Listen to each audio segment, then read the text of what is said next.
జానపదం కొత్త ఆట నేర్చిందా పాపలాంటి లేత పదం పాఠశాలగా కూనలమ్మ జానపదం పల్లె దాటి వచ్చిందా చవళిల జానతనం పాట చూపగా కుంచెలో దాగే చిత్రాలు ఎదురొచ్చేలా అంతటా ఎన్నో వర్ణాలు మంచులో దాగే చైత్రాలు బదులిచ్చేలా ఇంతలా ఏవో రాగాలు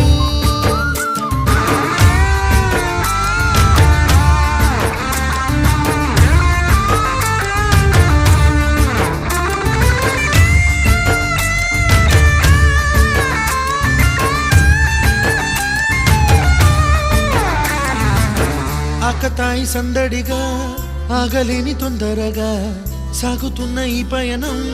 ఎంతవరకో రేపు వైపు ముందడుగా లేనిపోని దుందుడుగా